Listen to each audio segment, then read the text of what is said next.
They thought I wouldn't fight back.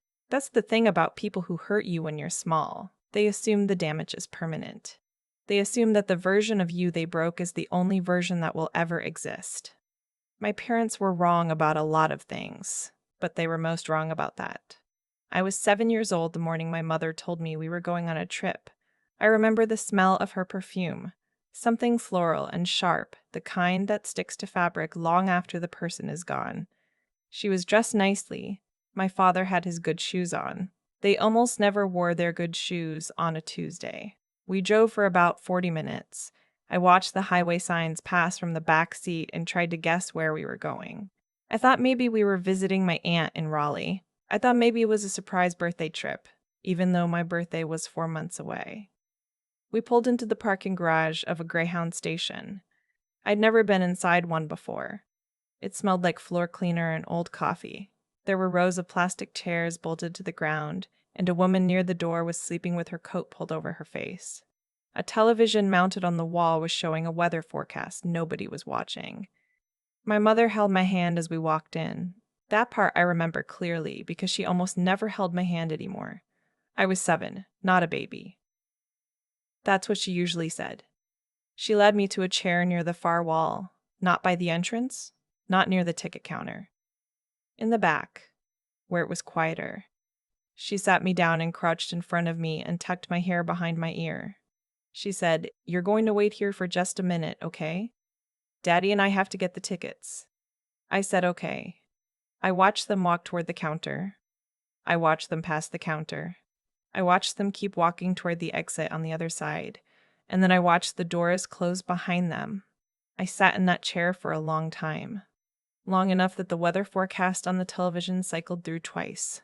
Long enough that the woman sleeping near the door woke up, looked around, and left. Long enough that the overhead lights started to feel like something pressing down on me. A man in a gray vest, one of the station workers, finally walked over. He asked me where my parents were.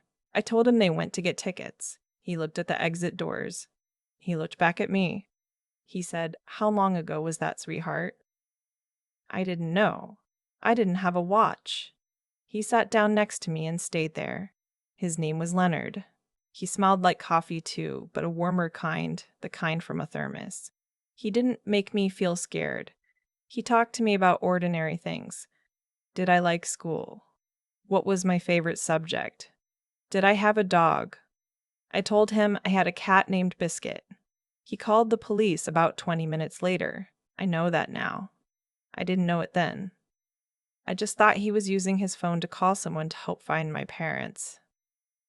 I still believed for another hour or so that there had been some mistake. That they'd gotten confused about the exits. That they were out in the parking garage, panicking, looking for me. The police officer who arrived was a woman with short red hair. She had a kind face and she was very calm, which I think was the only thing that kept me from falling apart entirely. She sat across from me and asked me my name. I said, "Sylvie." She asked me my last name. I said, "Sylvie Marsh." She wrote it down. She asked me my address. I knew it because my mother had made me memorize it when I started first grade. I recited it like it was a spelling word. She made some calls. I watched her face while she talked, trying to read it the way kids learn to read adult faces when they're scared. Her expression didn't change much. That scared me more than crying would have. Later. I don't know how much later. A woman from Child Services arrived. She had a soft voice and a canvas tote bag with a sunflower on it. She brought me a juice box and a pack of peanut butter crackers from the vending machine. She told me her name was Ms. Okafor. She said I was going to come with her tonight and everything was going to be okay. I asked her when my parents were coming back. She paused just slightly before she answered. Just slightly. But I noticed. "We're going to figure all of that out," she said. I drank my juice box. I ate my crackers.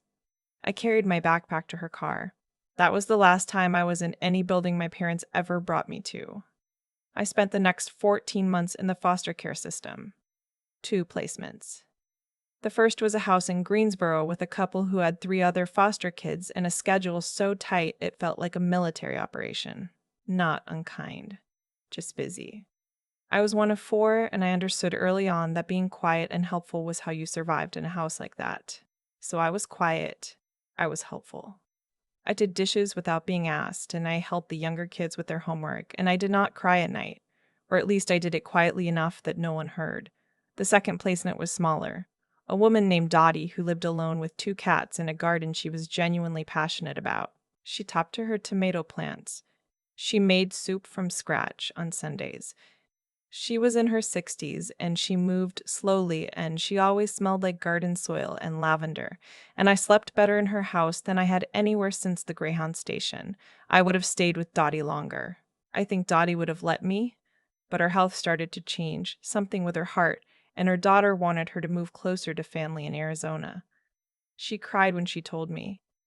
I told her not to, that I was okay, that I'd be fine. I was 11 by then. I'd gotten very good at saying I was fine. That's when I met Vera. She wasn't what I expected a foster parent to look like. She was 43, single, worked as a civil engineer for the county. Her house was small and extremely organized. Everything had a place and she kept it there. And on the first night I stayed with her, she made pasta with jarred sauce and garlic bread and asked me, very seriously, if I had any food allergies or preferences she should know about. Nobody had ever asked me that before. I said I didn't like cilantro. She said, noted. Vera didn't have kids of her own. She'd been fostering for about 6 years. She had a matter-of-fact warmth. She wasn't effusive. She didn't hug me right away or talk to me like I was fragile. She talked to me like I was a person, which, after the previous 2 years, felt like something remarkable. She started the adoption process 8 months after I moved in. I remember the night she told me. She sat across from me at the kitchen table with her hands folded on the surface, and she said, "I'd like to adopt you, Sylvie, if you want that. I'm not going to pressure you, but I want you to know it's what I want." I stared at her for a long time. She waited. I said, "Why?" She said, "Because I've watched you for 8 months, and I think you're remarkable, and because you deserve a permanent home, and honestly, because I think we're good together." I changed my last name to hers the day the adoption was finalized. I was 12 years old. I became Sylvie Caulfield.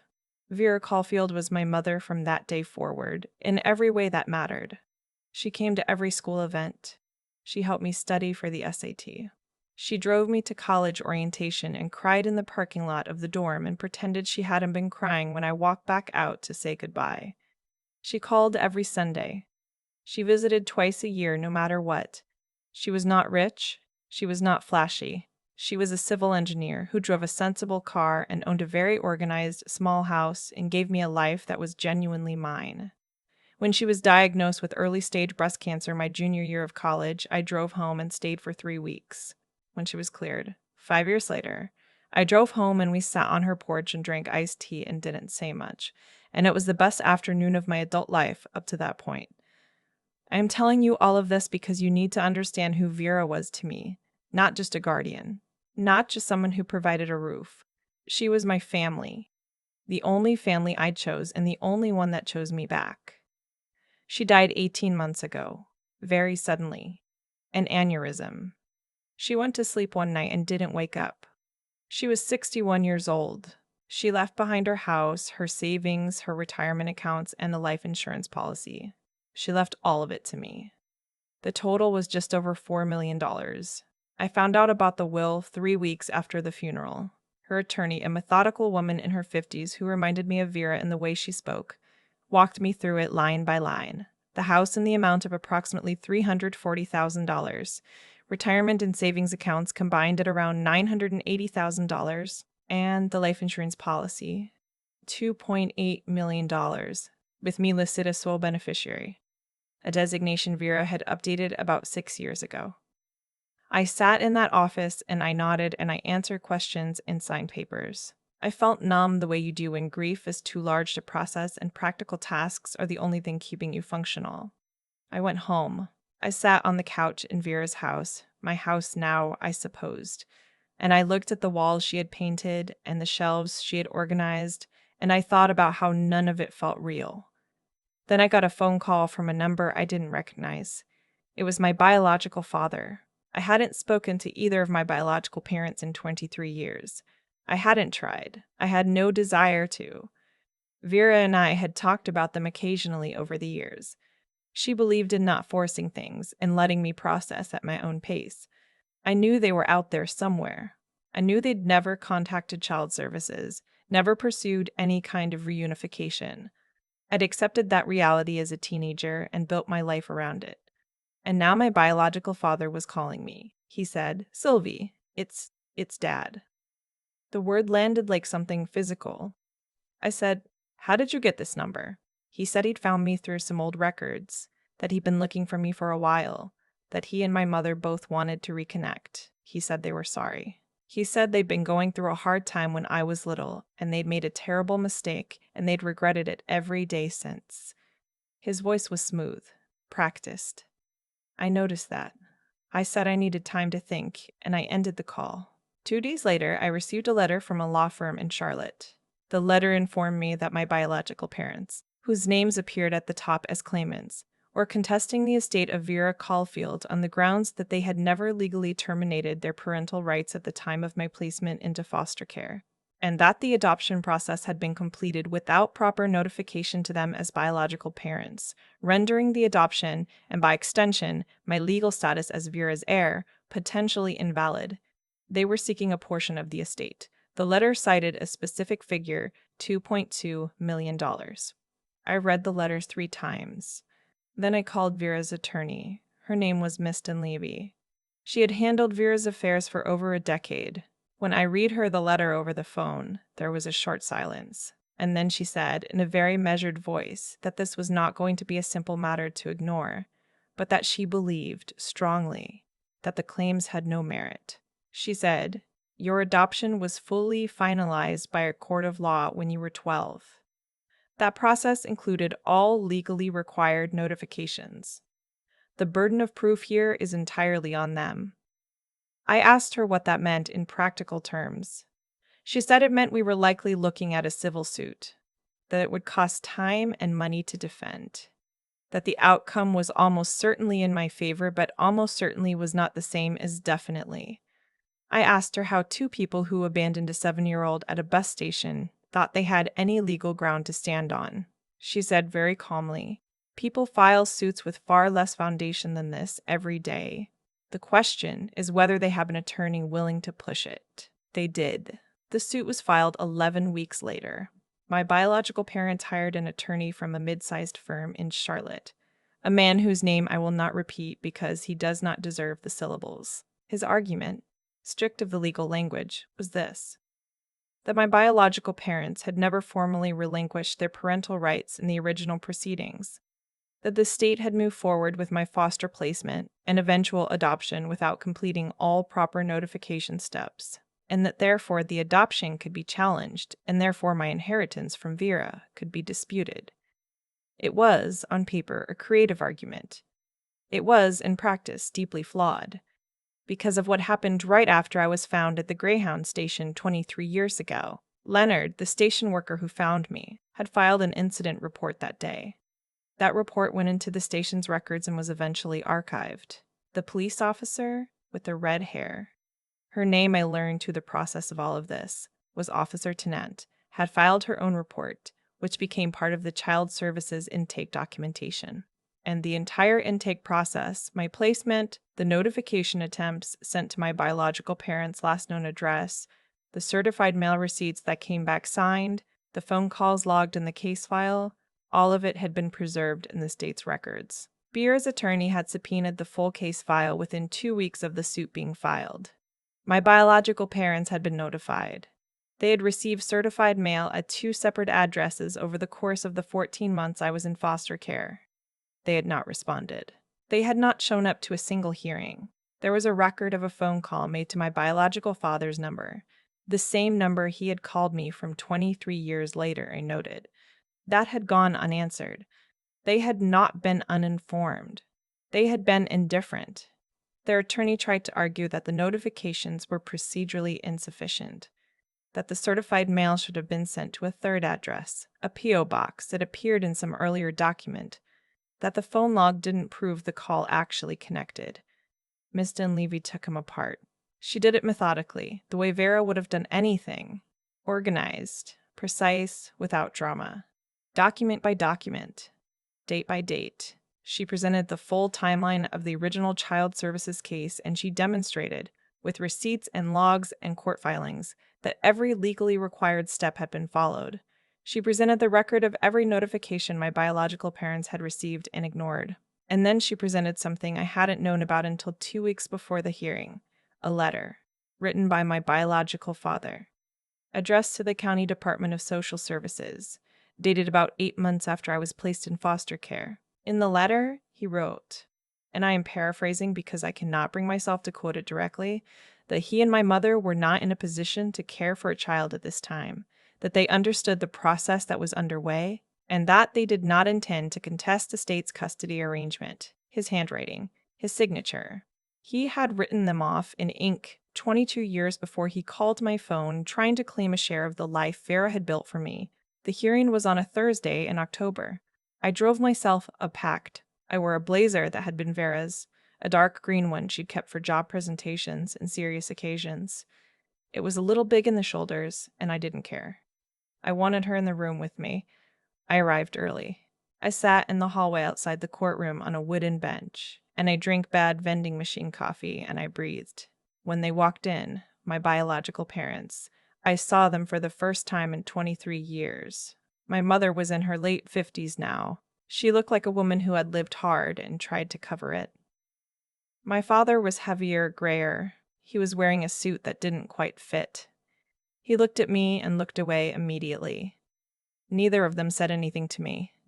I didn't say anything to them. Their attorney walked in behind them looking confident. He nodded at Ms. Dunleavy.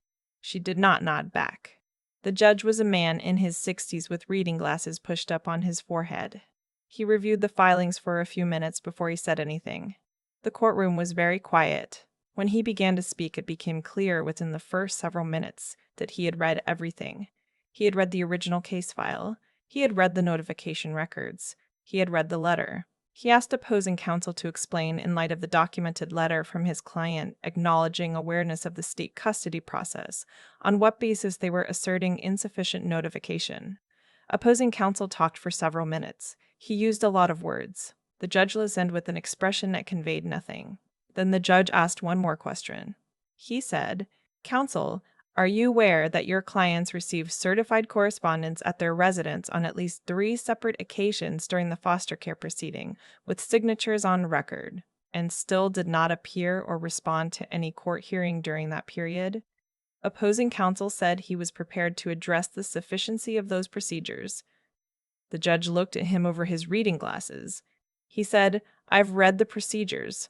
They were sufficient." The motion to contest the estate was denied. All of it.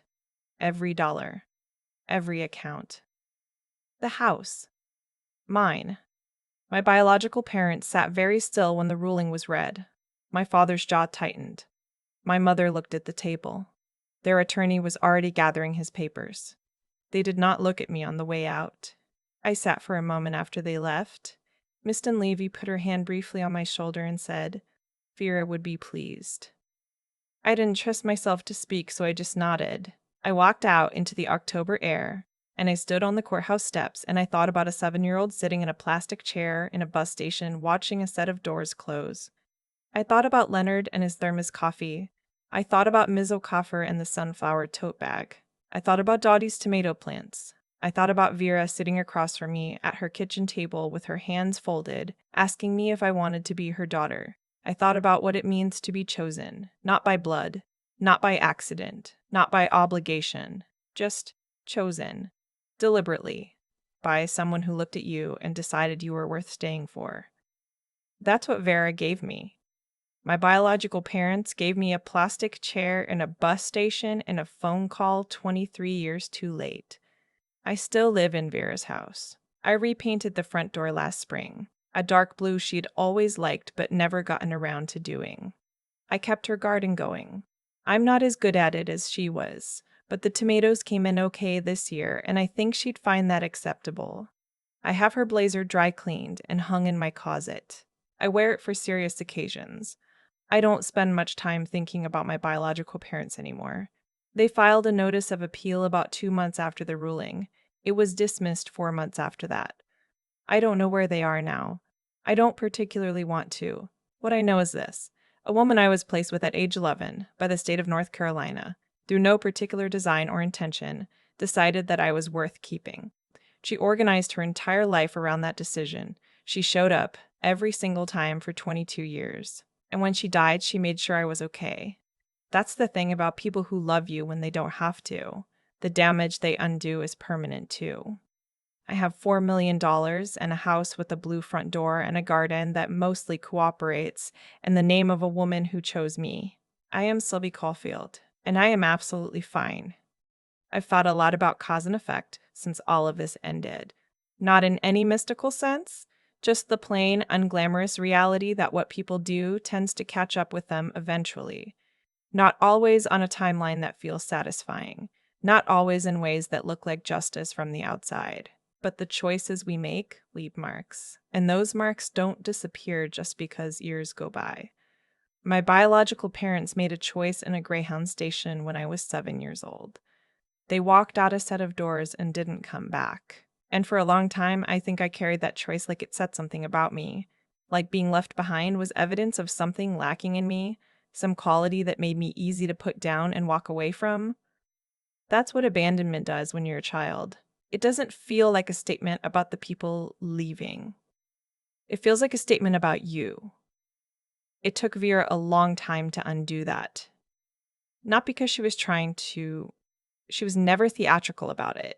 Never sat me down and told me I was worthy or gave me speeches about my potential. She just kept showing up. Every ordinary Tuesday. Every school conference. Every Sunday phone call. That consistency over years is what actually changes a person. Not one dramatic gesture. Just the accumulation of being chosen, over and over, in small ways that add up to something enormous. That's what I think about when people ask me how I got through the lawsuit. The answer isn't that I was brave or strategic or particularly strong. The answer is that Vera spent 22 years building something in me that couldn't be taken by a letter from a law firm. She gave me the kind of foundation that holds even when someone is actively trying to pull it out from under you. That's what real investment in another person does. It creates stability that outlasts the person who created it. And on the other side of that equation, my biological father wrote a letter. He signed his name at the bottom of a document that said, in plain language, that he was stepping away and had no intention of contesting what happened to me.